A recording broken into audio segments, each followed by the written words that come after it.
Hello guys, welcome back po ulit dito sa ating YouTube channel, The Home Biz Edit. Once again, ako pala si Josh. For today's video, sa lahat po ng nagme-message sa akin sa Facebook page, pati na rin sa Messenger. Guys, hindi ko kayo makakomodate at sobrang dami. Pero isa na nga dito sa nagtanong regarding sa kanyang payout. Si Ma'am Avi na na-paid na ang kanyang sahod or ang kanyang revenue dito kay Facebook. And sa mga nagtatanong, bakit daw sobrang tagal na pumasok ng sahod. So, na-paid yung kanyang sahod nung June 26 and until kanina hindi pumapasok. So, nagtanong siya sa akin, Sir, paid na yung status. So, ano ba yung dapat gawin? And wala naman dapat talagang gawin kapag paid na yung status. Ang kailangan mo lang talagang gawin is hintayin. Okay. So, kung check natin guys yung status, yung status kung kailan siya na-paid. So, hanap tayong calendar. So, June 26. Ayan. So, ano yun? Wednesday. So, guys, take note, sa mga naka-receive na ng payout, usually, pamilya naman tayo na hindi matatapos yung buwan or first week ng panibagong buwan, talaga nakikredit. May delay lang po talaga.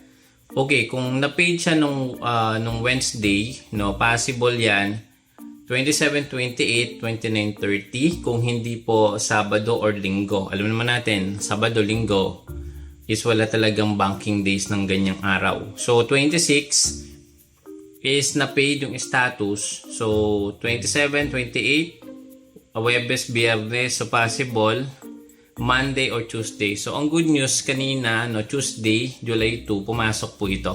So, ganun lang guys, wala po tayong dapat baguhin sa ating payout kung paid naman yung status. Pero, meron tayong mga na-encounter na may restriction sa kanilang payout settings. Bakit nga ba may restrictions? Number 1, possible sa location. Number 2, sa admin.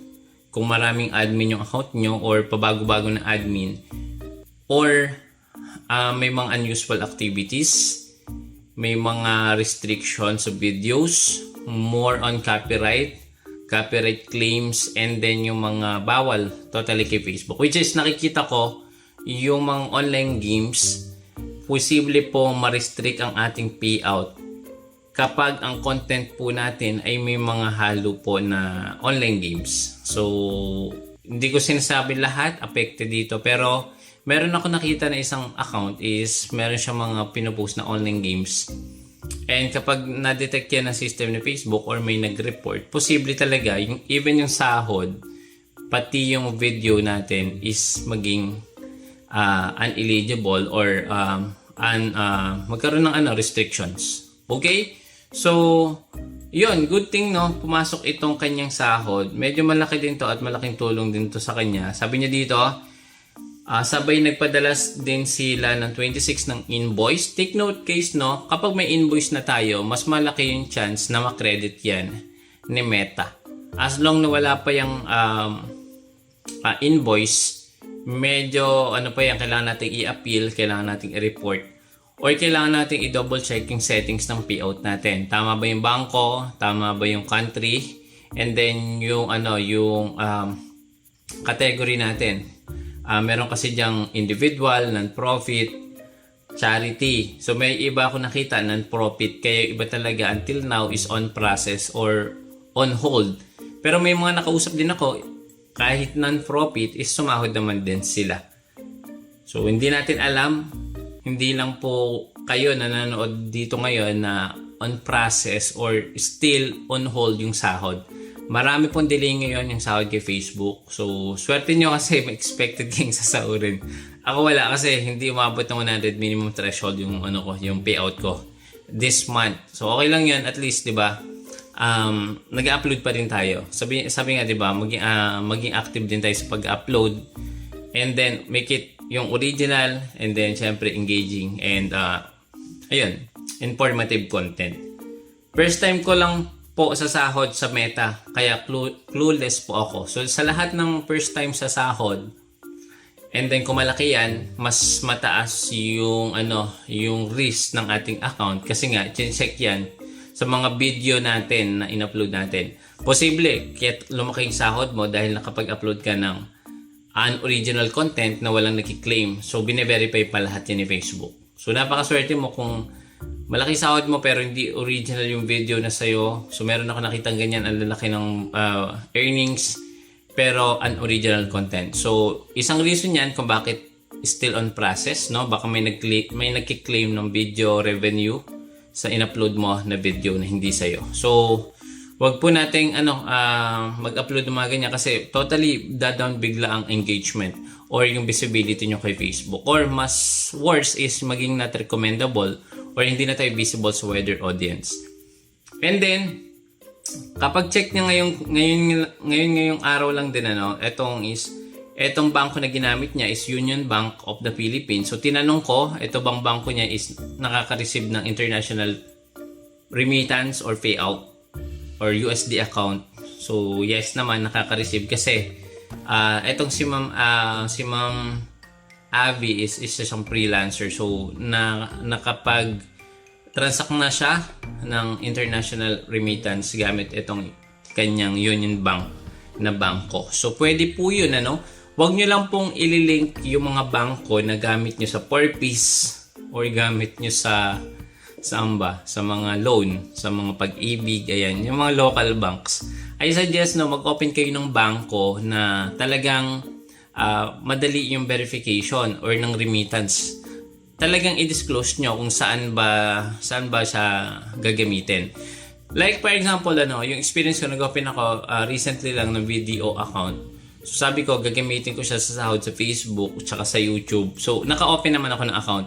Sa iba kasi guys, kailangan talaga ng TIN number. So kailangan mag-provide kayo ng TIN number, ID, yun lang naman yun. And then minimum deposit. Sa video guys, ang deposit na doon is a minimum deposit is 10,000 pesos. Sa EUB is 5,000 maintaining balance. And then ang kailangan doon is yung supporting documents. And then yun, kailangan nyo ng proof of remittance na galing kay Facebook or galing kay YouTube sa Google AdSense. So yun po yung kailangan nyo i-provide. Included na rin or kalakip na din doon yung screenshot, Pina-screenshot po sa akin ng bank yun, yung mga remittance na nare-receive ko kay Facebook monthly. So, para if ever, di ba, pag may malaki kayong sasahurin kay Facebook, hindi na magtataka yung bangko na ay saan galing tong pera na to, ang laking papasok sa account niya. Out of nowhere pala, meron pala kayong ina-expect na sahod kay Facebook na nilink nyo yung bangko nyo. Kaya mas tumatagal talaga yung pag-process or maging paid yung status dahil nga sa bangko. Okay? So, malaki din yung sinahod ni ma'am is nasa almost $700, no? Ang laki din ito. Magkano na yung USD ngayon? Yung conversion is nasa 58 na or 59 pesos.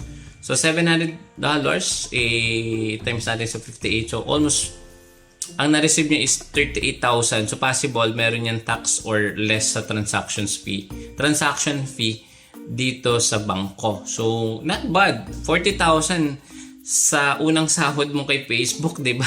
Para ka nag-abroad nito, 'di ba? So, ayun, ito yung niya, yung ayun, 39,000 pala. Ayan, sabi niya dito, salamat po, pasensya na po sa abala, PM ko kayo ulit. And then 11 PM, chinek niya yung kanyang sa kanyang bangko, online bank. Sir, pumasok na po ngayon lang. So, ayan, thank you po sa pagsagot sa akin. Nasa 39,000 ang kanyang sinahod, di ba? So 39,000 pesos din yan, guys. Congratulations po sa lahat po ng nakasahod kay Facebook, sa lahat po ng nagsusumikap maging content creator, Tiyagain nyo lang kasi talagang meron po talagang sahod sa Facebook. And syempre, palagi natin sundin yung policy ni Facebook. Ano nga ba yan? Yung partner, content monetization, and yung community standard policy. Yun lang naman, basic lang naman yan. So, pag naunawaan nyo ano yung mga bawal i-upload, ano yung mga bawal sa pag-upload, ano yung mga video na pwede at hindi pwede. So, mas madali na sa inyo na ma-determine yung video nyo kung ito ba ay magkakaroon revenue or magkaka-restriction. So, madali lang naman po talaga yan. And of course, and yun nga, sa lahat po ng sa lahat ng sumahod, syempre, 'di ba? Ituloy-tuloy niyo lang para at least may monthly na sasawari kayo kay Facebook. Siyempre, kapag naging pasaway tayo sa pag-upload at hindi tayo pumasa sa mga policy niya, possible talaga ma-freeze yung ating monetization or magka-restrictions. So, yan yung iniisa-isa natin. Ang dami nagme-message sa akin sa Facebook. Hindi ko na ma-accommodate kasi ang dami ko ding increase sa ating Facebook Wi-Fi. So, yun, isa pa yun. So, hindi ko mauuna talaga yung iba, sobrang dami. And, yun. Pag di ko nakita, babalikan ko yan ulit sa ating, sa message.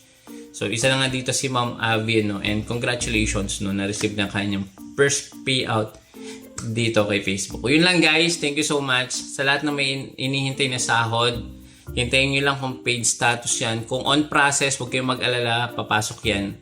Unless na ang status nyo is on process, papasok at papasok yan. Pero kung not payable, medyo 50-50 na yan. So, yun lang, guys. Okay? So, thanks so much. See you again sa next video. Don't forget to subscribe. Click the bell icon para pag sa susunod na update, manonotify po kayo. See you again next time. Bye-bye!